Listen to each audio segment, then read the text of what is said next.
Hey everybody, welcome. Thanks for joining us today. My name is Mike Gibb. I run accountsrecovery.net, and I want to welcome you to today's webinar on how lawmakers and regulators are addressing the growth of artificial intelligence.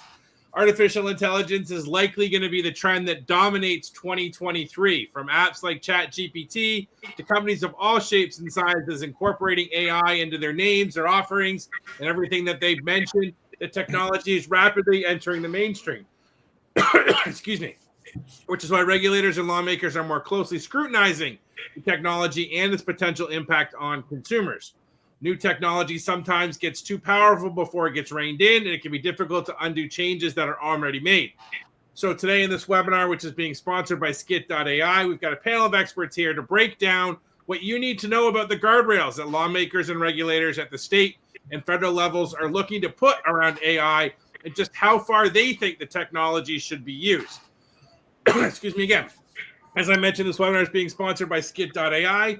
Skit.ai is the accounts and receivables industry's leading conversational voice AI company, enabling collection agencies to streamline and accelerate revenue recovery. Skit.ai's compliant, configurable, and easy to deploy solution enables enterprises to automate 1 million weekly consumer conversations. Skit.ai has been awarded several awards and recognitions, including the Stevie Gold winner 2023 for Most Innovative Company by the International Business Awards, Disruptive Technology of the Year 2022 by CCW, and Gold Globee CE Awards 2022. Skit.ai is headquartered in New York City, and you can learn more about them by visiting them at Skit.ai. I'm going to drop a link in the chat that you can actually use to visit their website, and I encourage everybody to check them out. Let me introduce you to our panelists. Pratik Gupta is a director at Skit.ai and has worked solely on U.S. debt collection, understanding compliance, and baking them into Skit's product offering and exploring growth opportunities. Porter Heath Morgan is an attorney and advisor who partners with clients to help their compliance and leadership initiatives. Heath is a third-generation collection attorney who has grown up in the industry and has 19 years of in-house counsel experience for collection agencies, collection law firms, debt buyers, healthcare providers, and technology companies.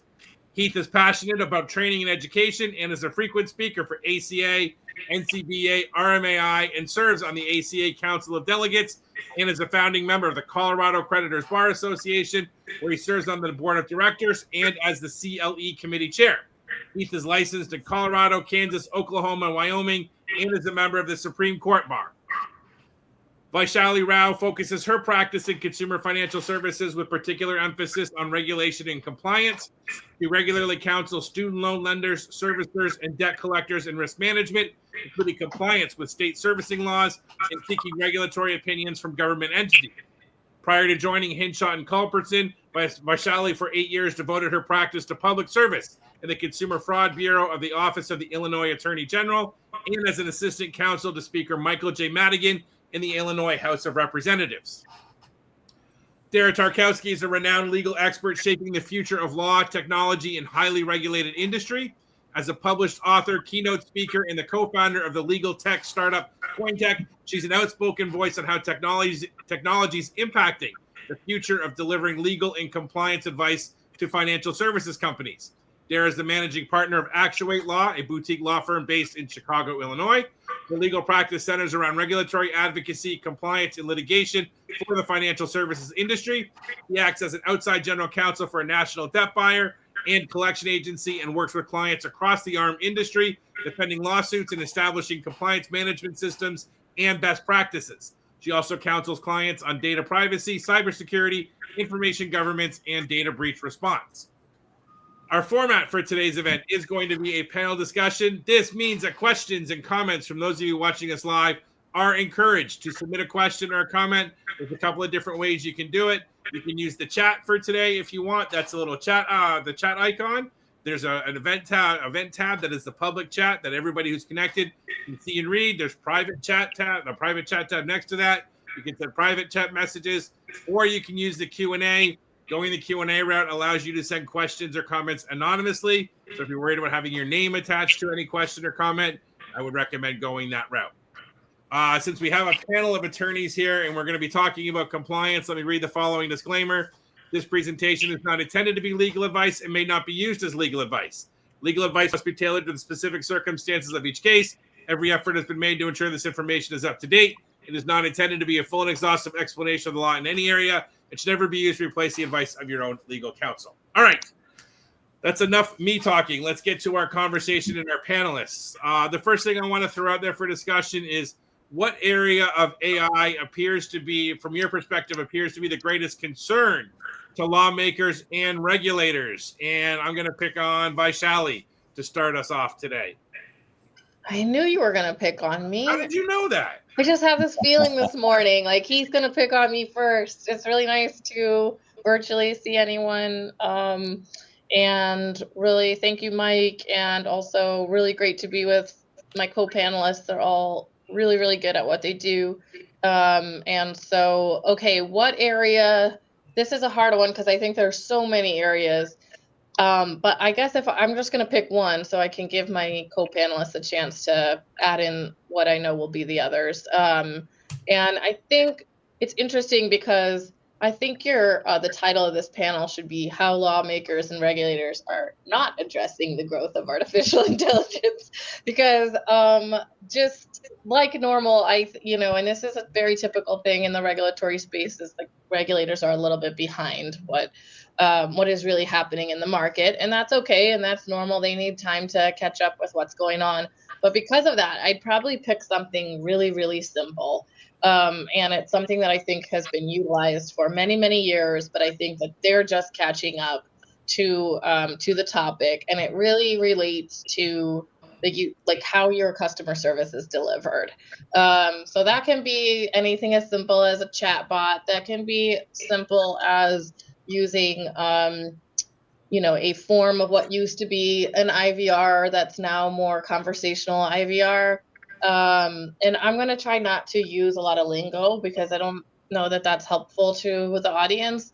But so when I say those things, it's like somebody typing into a box where they can be communicating with some form of artificial intelligence to predict what the consumer might say or need. And then I also mean the same kind of a system on the phone. And so I pick those two. One, primarily, like I said, they're pretty in the world of AI now, those are pretty well established and frequently used. But I think that that's where regulators are now just picking up on. And then the other reason I pick it is because I think it's really germane to the debt collection and the arms space. Because, of course, we all know that in this space and in this vertical, the number one risk area is communications with consumers. So, but I'll toss it to my co-panelists because, like I said, I think there are many other areas, but they should opine. Should I pick someone? Okay, Pratik, go. You're going. No, I just wanted to, get in my view on, what I think of the customer resolution or the customer service piece there.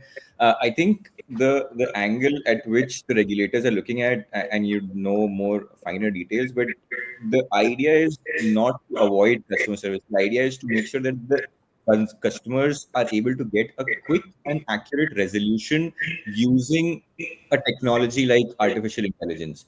What they're trying to avoid is not just a bad customer experience, but also give them a resolution at the end of it. You can't keep and an example is that you can't keep a consumer in an infinite loop within the artificial intelligence system and never let them talk to an actual human being via chat or via voice when the AI is not able to provide a resolution.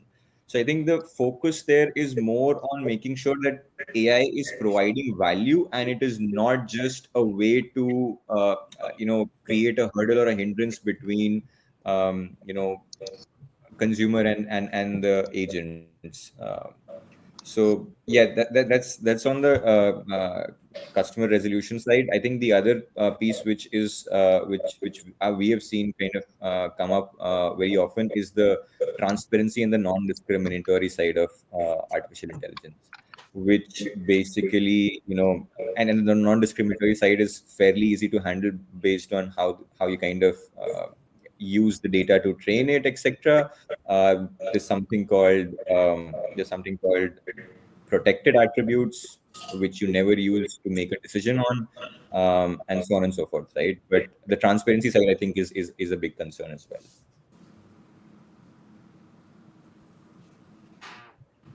Heath, you want to go? I kind of want the last word on this one.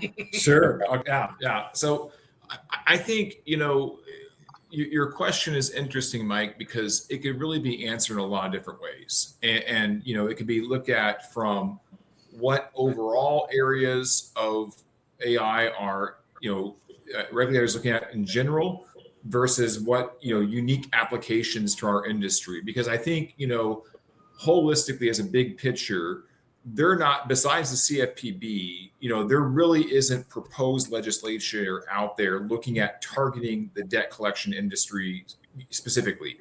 It more pertains to, holistically, making sure that companies don't use AI to increase their advantage over individual consumers, whether it be looking at liability for the outputs of what's generated by AI versus the liability for services and software systems that host generative AI systems.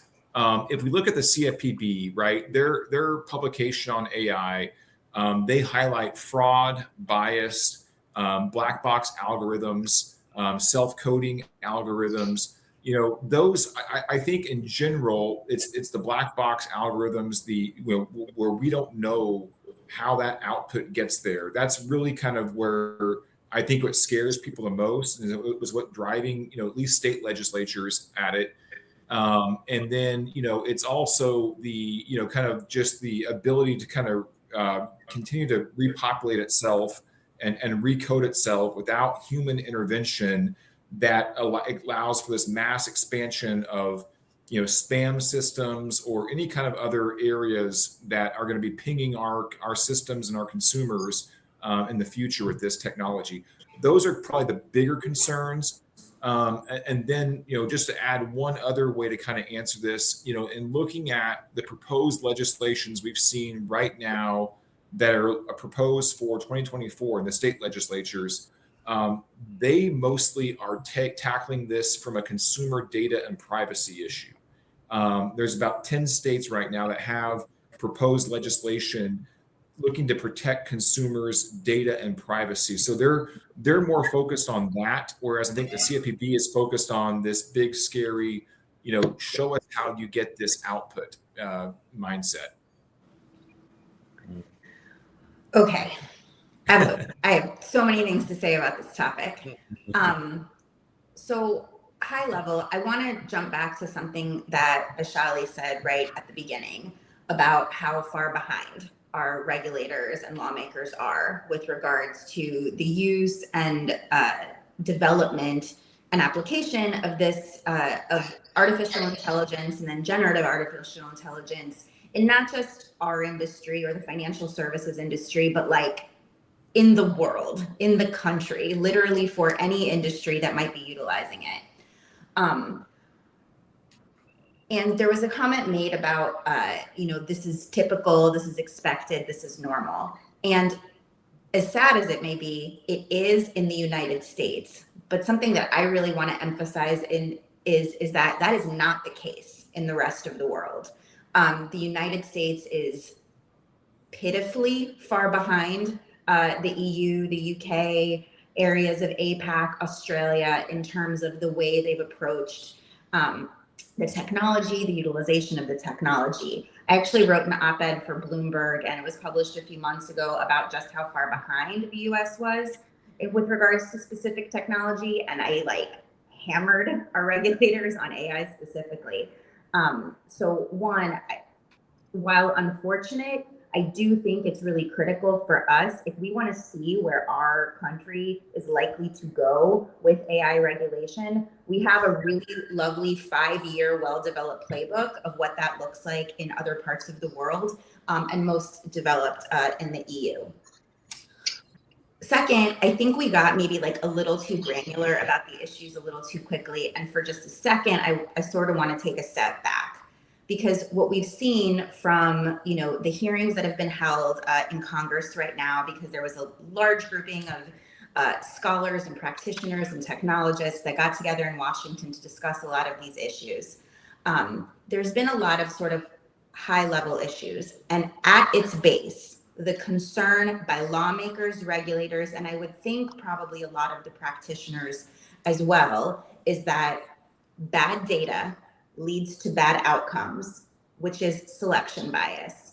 And then we've got process bias, which means bad methods and bad process lead to bad outcomes.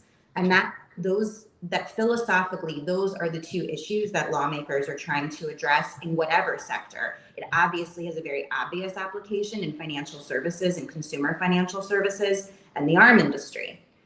Number two, the intellectual property component of AI regulation, I don't want to overlook. The FTC literally just held a workshop yesterday that went into some pretty significant problems associated with deploying AI tools without understanding the quality of the underlying data or the intellectual property rights for the data sets and methods that are incorporated into not only LLMs, but other types of data sets that a lot of these AI tools rely on. Most specifically, the workshop addressed a potential for AI-generated outputs that mimic or otherwise cause real origination confusion with currently branded products. If you think about the way that AI works and it learns and teaches upon itself, we've got to be really concerned that the output of AI doesn't look like somebody else's intellectual property. So that's an issue that the FTC addressed in its workshop yesterday. And I think I definitely agree with Heath that the way the states are approaching it really is from a privacy and data minimization standpoint. So query whether or not, if there are more CCPA, GDPR-like laws put into effect on the state level, what effect that will have on the manner in which data sets can be used to train LLM models. And again, looking back to Europe, the Italian regulator Garant had a very extreme response after the initial release of ChatGPT, banned it temporarily in Italy because he did not believe that Italian citizens had given proper consents for the use of their data in those. So those are really the three things. We've got IP, we've got privacy, and we've got disparate outcomes. So sorry, just got it off my chest. So what to take on the deep fakes, because that also is I think one of the problems that Absolutely. regulatories are kind of trying to address, where generative AI especially has the capability to kind of put non-real content as real content and pass it through. I think one of the points that you were also touching upon, right?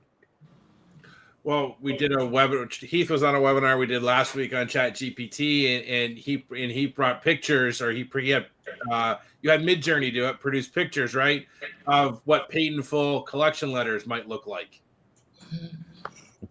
Yeah, and I think on that, from a deep fake perspective, relevant to our industry, I think on a holistic level, regulators are looking at misinformation. They're very concerned about election misinformation next year, right? And they're looking at how deep fakes can defraud consumers, right? But on our end as an industry, we also are going to have fraudulent, information generated that's going to be used to either try to resolve a debt, get out of paying a debt, or bait violations for money. We're going to see that on our end too. So when we're looking at these regulations that limit this, we want to make sure we have a seat at the table, and we're talking to regulators about how it's important to also protect the integrity of financial institutions from consumers deploying this information or hackers deploying this information, trying to get this information, from financial institutions. Yep. All right. I'm just trying to process everything we've said so far, which has been great. All right, so Vaishali, I'll circle back to you because you started, and Sure. I've got my top note was, you said, maybe the better question is what are they not, sort of what are they not looking at? And I guess I'll ask you the question: what are they not looking at that regulators and lawmakers that they should be looking at? Yeah. Well, maybe I'll pick up on a point that Dara mentioned, which is about process, right? And I think because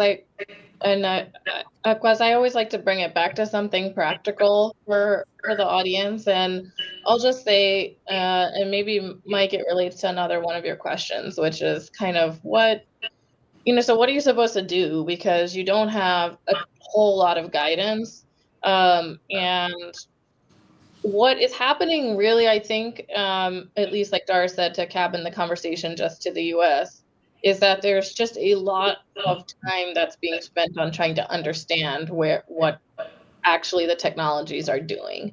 And I think it's really different for different kinds of technologies.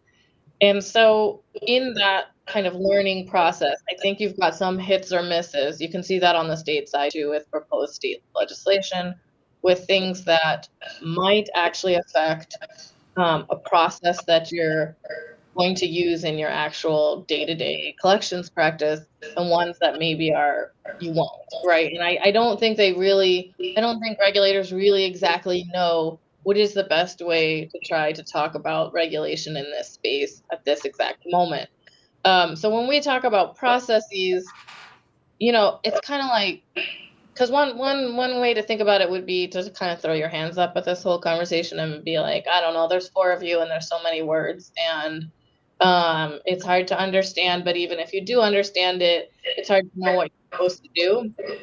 But let me just make it really simple, which is, I think this is a really great time to try to understand what AI can actually do very specifically in your business.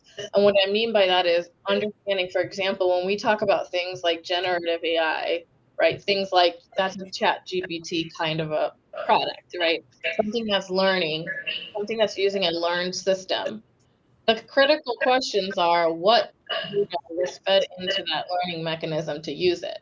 And so when you're thinking about what to use and employ in your business, I think a lot of the questions you have to really ask are the underlying ones, which are, how do you know that the data set that's used are right for the business that you're in? And is it sufficiently overlapping to where the answers are going to be somewhat right? And you got to really pinpoint what it is you're doing, rather than sort of a sweeping, I feel like I don't want to use AI, or I feel like I do want to use AI, right? And to try to understand where it may already be used in your business, or maybe you don't really know the answer so well. So that's kind of a theme that I would probably come back to in this conversation, which is try to take the time to understand and ask the thoughtful questions, because it really is, I think, again, Dara touched on some of those points, which is it can be a garbage in, garbage out process, but it can also be very meaningful if you know what's in the data set that's being utilized, and you can also influence that data set and teach that data set about your business.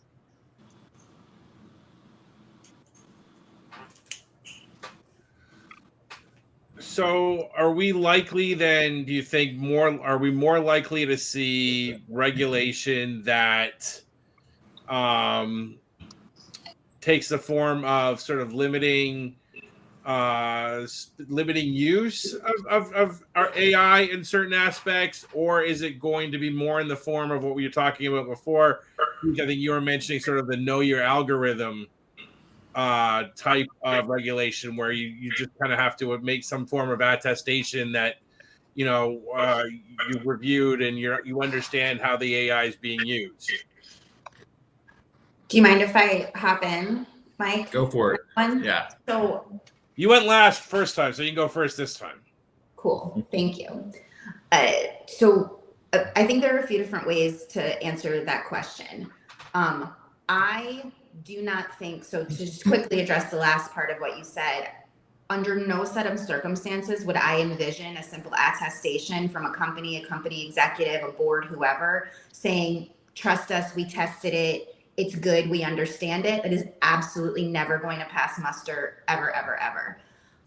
So whatever legislation comes down the pike, I think there's going to be a lot of transparency, auditability, testing required, so on and so forth. I do think that it's important for this conversation that we sort of, to pick up on what Vishali said, that the applications for the technology can come into two really different forms. And for this industry, we've got consumer-facing applications and uses of AI and generative AI versus internal uses. That also begs the question of, if you're building an LLM, what are you actually building? There are public databases and public opportunities to capitalize on those licenses. And there are similarly private ones where you literally are just utilizing the technology to train on data that you already own, that you already have rights to. For us, we have to make sure that consent is king, right? Like in our industry, consent is king for everything. So to the extent your internal privacy policies already address the way you use the data that you have to make sure that, one, if you're going to be using it in a slightly different way for your own internal analytics, processes, procedures, you make sure those privacy policies are updated, but then you have far more control over the data that you have and understanding what it is. So it's much, much less of a black box in that case. Right now, unlike the EU, there's no federal level proposal for AI. Even it's not even sort of like a twinkle in anybody's eye right now. However, I would anticipate some EU style act being proposed by the end of 2024.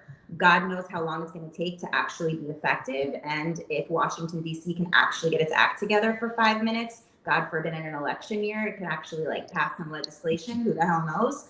But it should be. And I think that everything that I've heard in Washington and everything they're talking about at the FTC says that we're going to see a very similar EU style AI Act and AI Bill of Rights. It would in a global economy, frankly, it would be very foolish of the United States to deviate too much from what the rest of the world, frankly, is already adopting. So that's my prediction. I like that because I like, when I'm advising clients, I think the EU AI Act is one of the clear ways to say, hey, this is a format to adopt technology, right? You do a risk assessment, you have transparency, you give consumers a right to challenge either the decision. If they're affected by the decision, you give them a right to opt out if they need to opt out.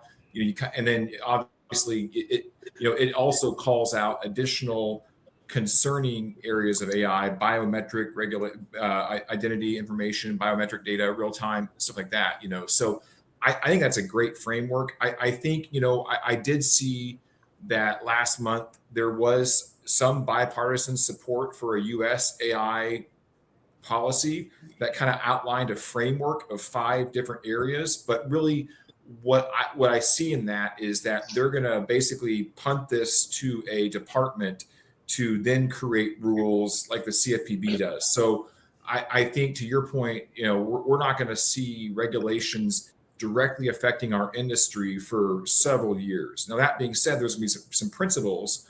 And, if we look at the states that are focused on data privacy, data security, we know Congress is slow to act, but we also know they're reactive, right? The caveat to, and I agree completely with the fact that in general, an election year, we're not going to see anything passed. But if we had a major data security incident involving AI that would let Congress rush in and pass and be the hero to that problem with some kind of oversweeping regulation that, of course, would exempt government from any of the regulations there. I think, but for that, I agree with your framework. The caveat being, if there's some major data incident that they can sweep in and grab more power, they would take advantage of that. But then I think on the state side, I think there's, we see this data privacy considerations coming state after state creeping up. I do expect to see those aspects touching our industry in 2024, and it's important for us to be involved in those discussions in those 10 to 15 states that are going to pass stuff this next year. So optimistic. The only thing I disagree with a little bit, but I bet you will agree by the time I'm done, is maybe the idea that I think what you were saying, Heath, is that there probably won't be a specific like here's what you need to know about AI, right? And I would agree with that. Like you're not going to get like a Regulation F style guidance or, rule specifically for ARM. So but I do think like there's already been, I think a couple things. One thing that collectors sometimes lose sight of is that everything that happened to that product up until you got it matters in your collection process. So just like we'd have to talk about whether there was potential discrimination that happened on the front end when the loan was provided and then came to you at post default, and that you have to somehow care for those issues, train your collectors on those issues and know them and incorporate them into your policies and procedures. Just like that, this is the same kind of thing. So kind of, more and more and more, I think collectors are picking up volume from lenders that have completely automated processes for putting out loans, including automated underwriting, automated valuation models, automated performance history that have at almost every juncture used some form of AI. I'm not sure that even you would even totally know that, but you might know it from the relationship with the lender. But you are going to have to know that and know what kind of risks those products carry.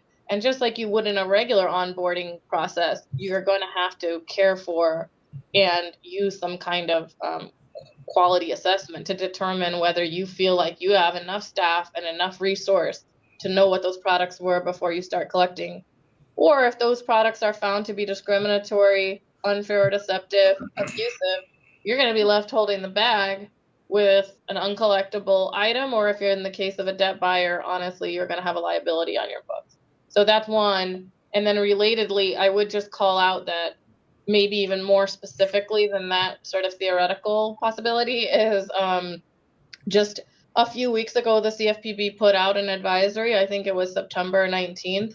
And it specifically related to the use of automated forms in responding to adverse action inquiries. So that is more, again, on a lender side when you're denying credit, right? So they're talking about not pumping out an automated form that says why somebody might be denied for credit unless it is very specific to that particular consumer. I flag that because I think there is an exact corollary there to when you respond to an FCRA dispute, right? Like, and there's a lot of AI used in the FCRA process even now, but remember like the fundamentals here, which is you have to complete an investigation. You've got to have an actual investigation occur when you get a dispute that's covered under the FCRA. So you can't just use a form model and kind of pump them out, even though I know, and you all know that, and we all know that in all reality, a lot of the disputes are cut and pasted or you can find on the internet. And it feels like you could just use an automated process to respond to those. That's the same for an FDCPA dispute. It feels like this would be an area you could automate, but you really have to think about what the legal obligation is and ask yourself whether that's an appropriate area to use something automated. And honestly, my answer is that not that you can't use it. It's again that you have to use the right forms and you have to know what's going in it. I think you guys have covered most of it, but directionally, what I'm hearing from the group as well, and that's the sense that we get overall from the industry also, that the regulatory authorities are not saying no to AI, right? I mean, everyone is accepting that this is a technology that can do wonders for every industry in general. It's more about how we use it ethically, so that we don't get into the the non-transparent side of things or the discriminatory side of things, right? I mean, if the usage of this is ethical, and this goes back, Mike, to the question that you're asking, what is it that regulatory authorities are not looking at? I don't think that's one area where right now we are assuming that whoever is using is the same person who is building it, but they could be two very different people, or two different organizations. I think the ethical usage of AI is something that needs more attention as well. And right now, I think the stage where we are at, from what we are hearing from some of the authorities around the globe, is that you go ahead, use the AI, but do it in an ethical fashion so that it is not harming someone or something or some process. Can I add like one other little nugget? Is that okay, Mike? All right. So one thing that I think is important to emphasize, because we talked about sort of like automated underwriting decisions, automated response. And one thing that I want every sort of participant to really, really understand, and a lot of this I got from, DCS was last week. We heard a keynote from Ron Shevlin all about ChatGPT and LLM specifically for the arm industry. And one of his theses, and one that like I'm happy to adopt as my own, is the notion that in our industry, the usage of these types of technologies is not and should not be there to replace people and to replace sort of like the thoughtfulness and the consideration and the decisioning, the ultimate decisioning. However, a lot of these technologies can really help speed up and improve and enhance our decisioning so that people can make better decisions and make faster decisions. And I think that, to Heath's point, if we as an industry are going to be talking with our lawmakers and our regulators about what this type of regulation should look like, I think that's a really important narrative to emphasize and to underscore, that this isn't really about replacing people and replacing people's brains so like we can give all of our power to the robot overlords. It is going to be about making us actually better at what we do, more compliant at what we do, and getting better and faster outcomes, ideally for better outcomes for both businesses, but also consumers. Yeah, that's a great point. And just to add to that, I think, what I work on a lot is also clear definitions and distinctions of what actually AI is, because what's being marketed as AI, what regulators think is AI, may not actually be AI. And if you're talking about how do we adopt this technology, that's, before regulation comes in, how do I put a significant investment in this technology before I know if it's going to be deemed legal or not? The safer play is actually not artificial intelligence. It's advanced process automation and advanced rural decision tree making, even conversational AI, having it be a decision tree that's been scripted out by humans and walk through that process versus letting AI create its own response. That's always the more human involvement you can have, the better you're going to keep it out of that AI box and keep it away from regulation. That's a great point, though. That was my nugget.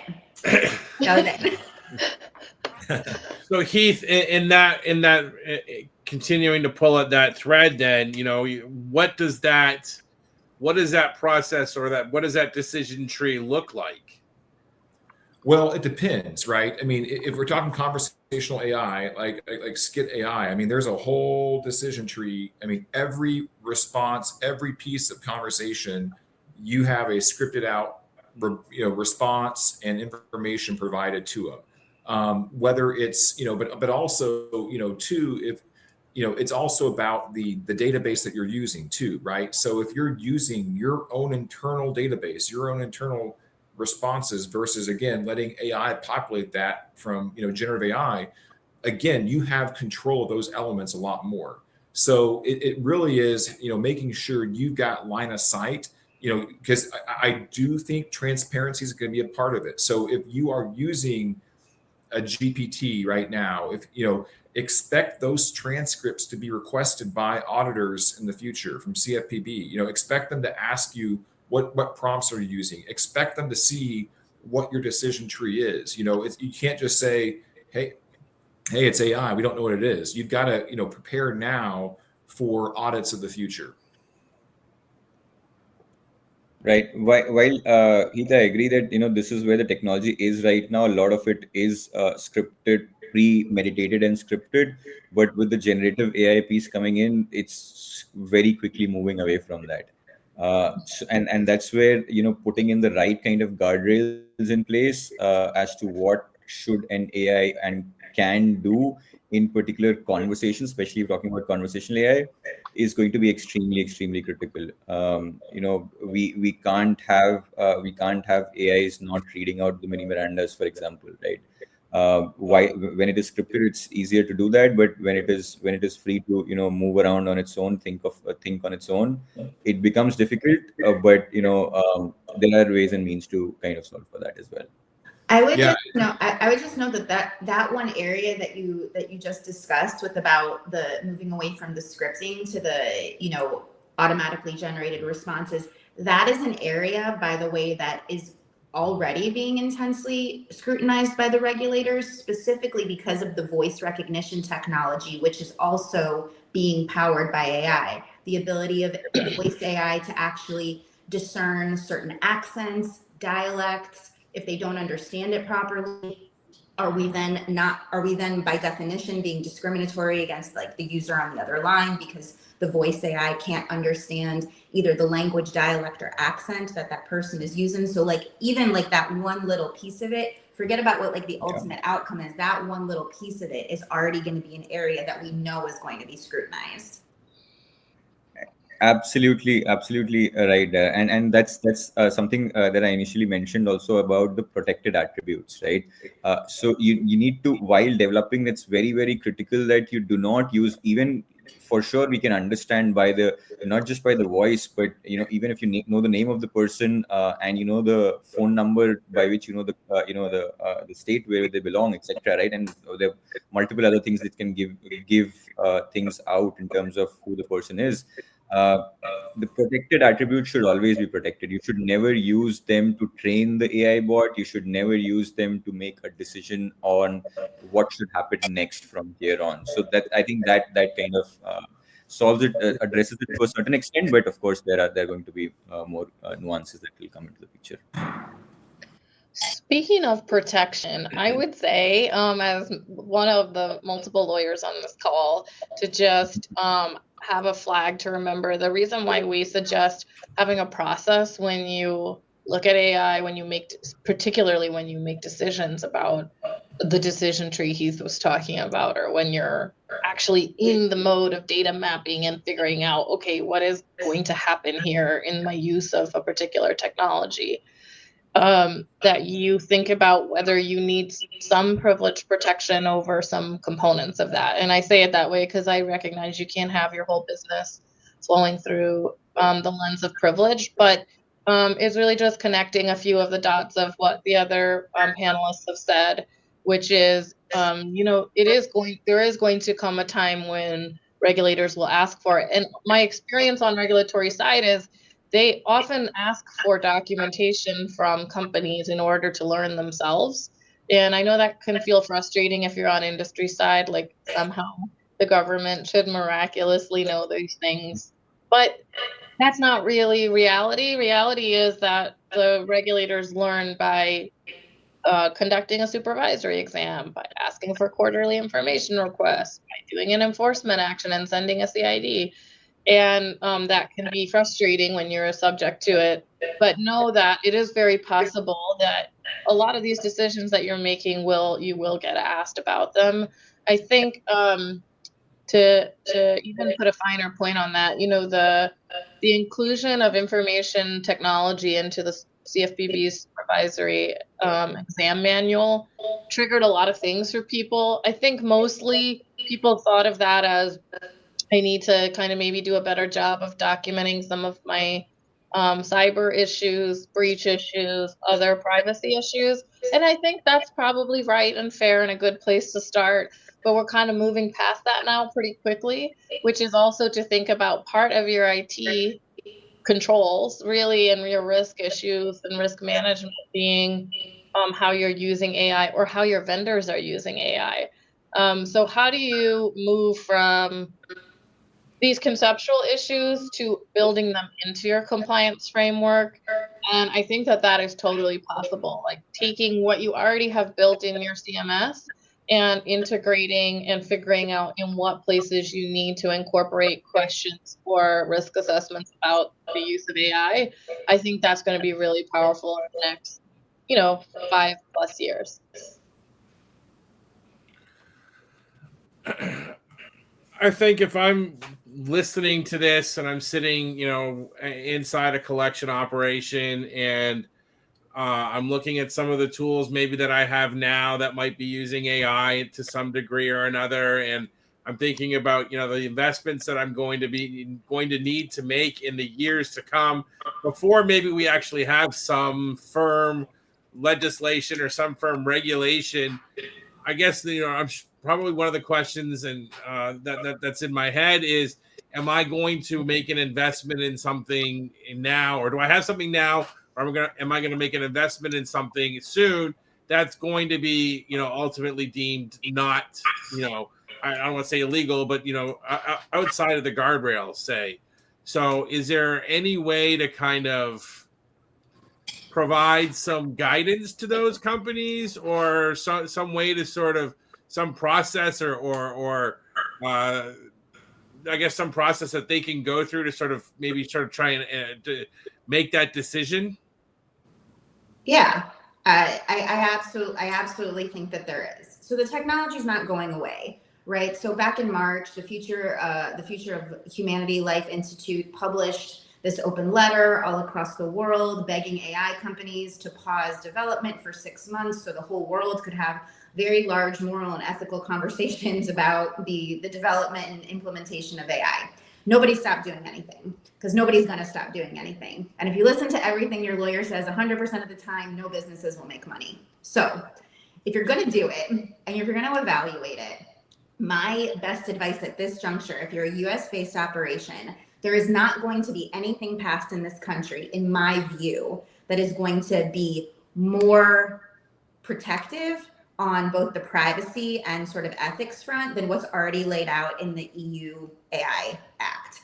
So if you're looking for guidance, look there first. And if you can figure out how to deploy your capital and put together a framework that would be largely compliant with what the European Union has already laid out as the ethical and safe use of AI in not just financial services, but many, many different industries, I think that you'll be in really good shape. If and when we ever get rules, regulation, legislation in this country, those processes should be able to be easily tweaked if necessary. But sort of like going back to my initial thesis, we already have a blueprint from other parts of the world. Follow that blueprint, least common denominator, particularly if you're an organization that has any sort of like international goals, expansion, whatnot. We more and more are becoming, a global community. So look there. If it's something that you want to do, don't let a very, very slow, regulatory, sleepy Congress stop you from making your business better. But that's the framework that I would look at. And that's what I'm working with clients on doing right now. I like that. And to add to that, what I would say is, when I tackle this issue, I almost categorize it into 4 different categories of AI. And I say that because you might be doing process automation and might not even think it touches on AI, but because other people do and regulators may, you want to factor that into your AI assessment. So I look at, RPA, process automation, robotic process automation as one category, generative AI as another category, conversational AI as a third category, and then lastly, data monetization efforts. So if you're scoring or using propensity to pay scores or whatever, and using systems, we're seeing very quickly AI into that space as well. That's a 4th category that, if any initiatives you have that surround those 4 areas, I would want to run through a risk assessment, either the EU AI's one or a different type of risk assessment, to make sure you're checking all those boxes. And then the last thing I would add to it as well is, you may say, hey, we're not going to touch any of this stuff, any AI, until there is regulation on an offensive level. The other aspect that is kind of unspoken right now is it's coming to you. It's being forced upon you by your vendors. If you're using Google Suite, they're using AI. Microsoft Word, Microsoft Office, the Outlook Suite, they're using this. Zoom announced this past couple months ago, hey, we're going to use your webinar recordings and train AI, right? So it used to be accepted that if it's free, you're the product. If we're using free services, they're going to take that data and use it however. Now we're seeing this encroachment of paid services like Microsoft, like Zoom, saying, hey, we're going to do this as well because we're not making enough money on our normal SaaS-based model. We're going to actually monetize the data in other ways. And so that's going to trickle down to vendors in our industry that if you don't have what I tell clients is if you don't have an AI policy that outlines how either your vendors or your employees can use this technology in those 4 areas right now, you could be using AI and just not know it, right? I mean, your employees read the same stuff about ChatGPT, how you can take a second job, you can, speed up all this time. If they're working remote, why wouldn't they use AI if it takes them normally a week to get a certain deliverable done, they get it done in 2 hours? Why wouldn't they do it if you're not giving them guidance on that? So you can't just bury your head in the sand and say, hey, we're not going to offensively deploy this technology until there's regulations. You got to take defensive measures too to protect yourself from your employees and from your vendors and from consumers too, because they're going to be coming at us as well with their own chat bots. That's a whole nother topic we could discuss. You can opt out of the Zoom stuff though. Just not that I did that. I totally did that. You can absolutely opt out of all of that. But if you're unaware of that, if you're not paying attention to that, you haven't changed that policy. You haven't done that yet. Yeah.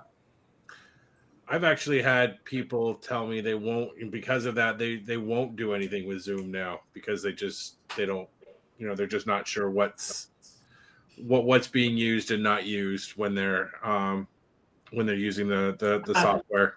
Who smells a class action? Okay, we've got a few minutes left. I'm trying to figure out which of my questions are the most important ones to end with. Let's see here.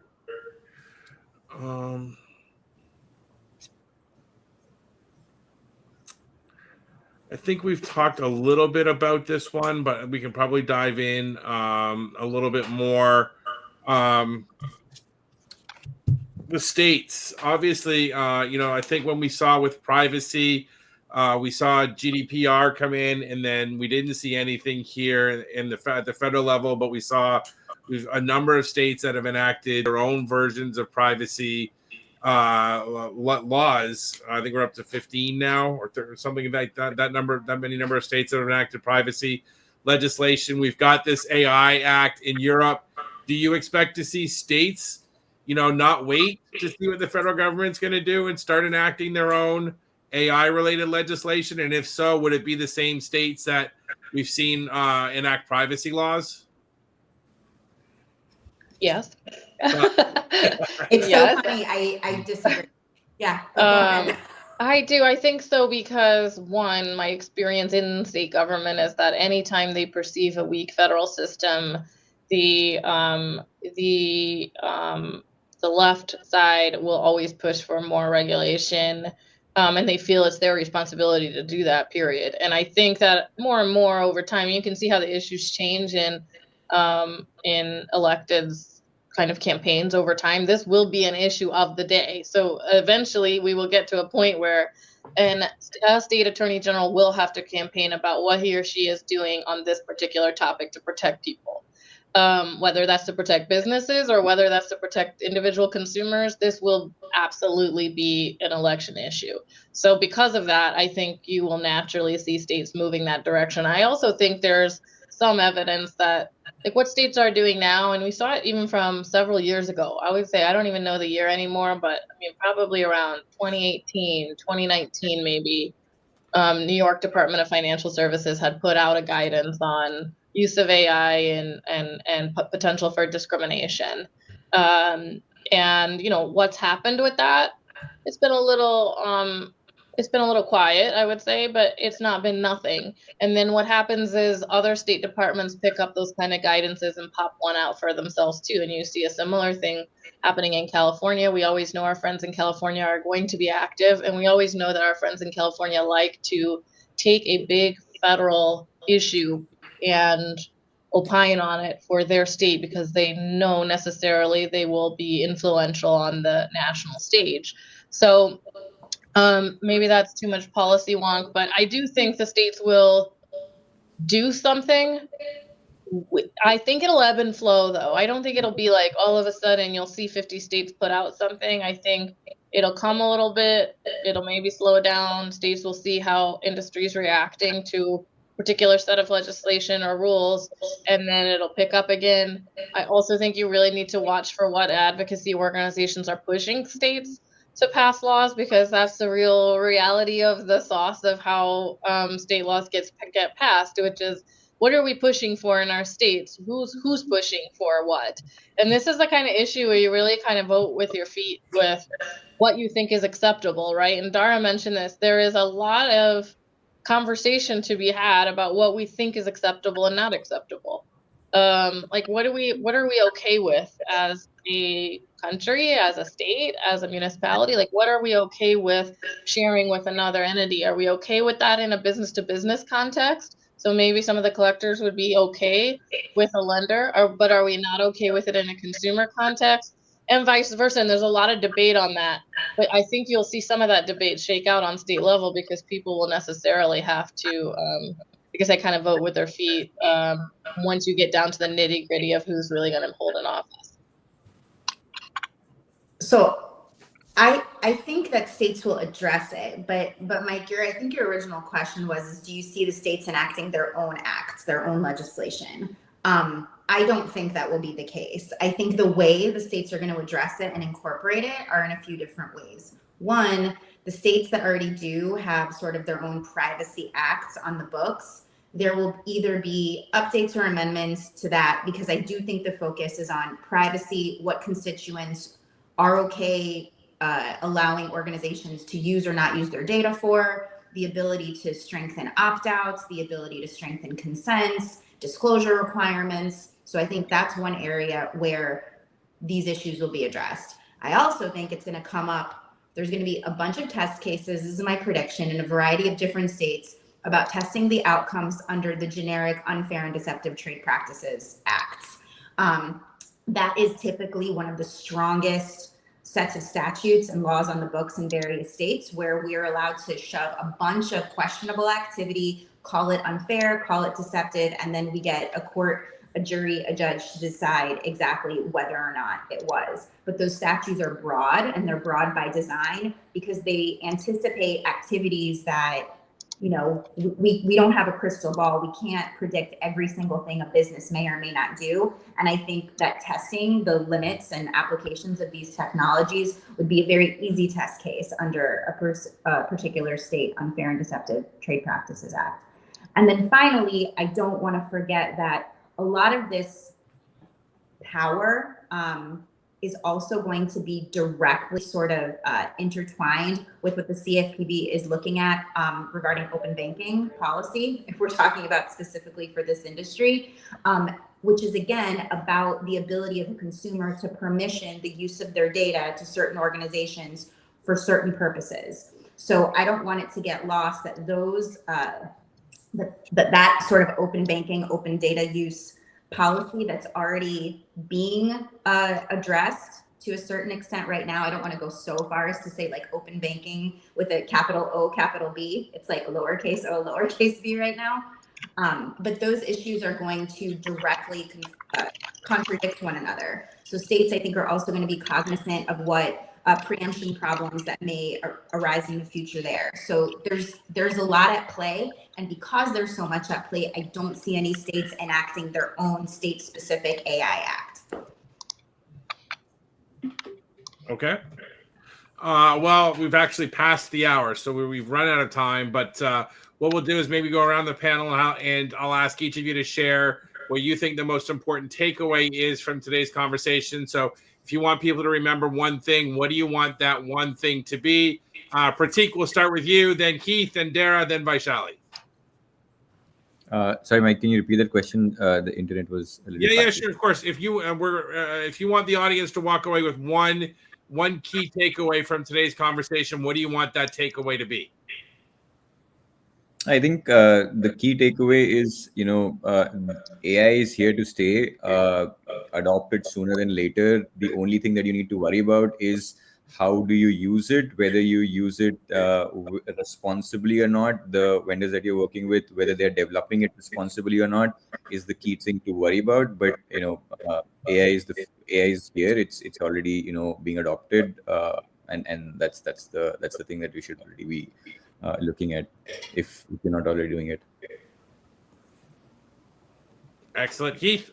Yeah, just to add to that, I mean, it really isn't a question of if you're going to adopt this technology, if you're going to adopt tools in each of those four categories. It's a matter of when. So the more you accept that and understand that and look at, having that risk assessment, having that policy, having an AI committee in your company to kind of look at that stuff, the better you're going to be, because as I mentioned before, even if you have no intention on adopting this, offensively for 2 years, it's going to be coming to you through vendors and consumers before you know it. And you want to make sure you've thought through and are intentional about how you want to handle, and you're not reactive to it.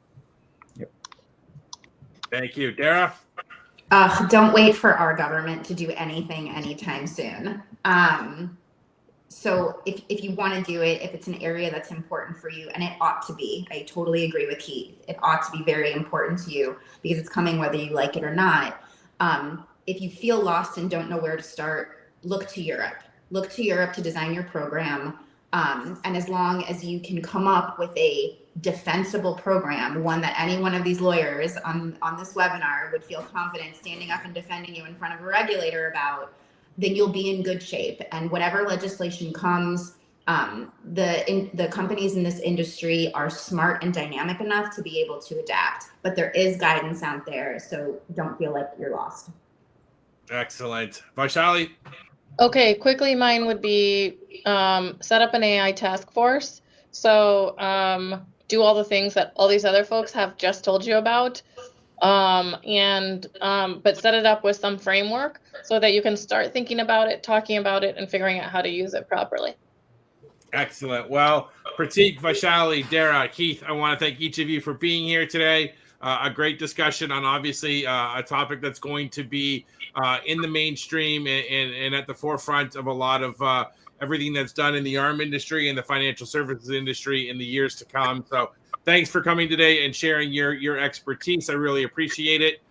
To those of you watching and listening, thank you for being here. Always appreciate your support. We're back tomorrow. We're going to end the week on Friday with a webinar on fighting back against the attack on medical debt. Obviously, there's a lot going on with medical debt. We've got a panel coming to talk a little bit about how they're approaching collections and working with healthcare providers and all of that. So if you haven't signed up for that yet, you can find a link on the events calendar at accountrecovery.net. So we hope to see you back for that tomorrow at 1 o'clock. Until then, everybody, enjoy the rest of your day. Thank you so much for being here. We look forward to seeing everybody soon. Thanks, guys. Thank you. Thanks.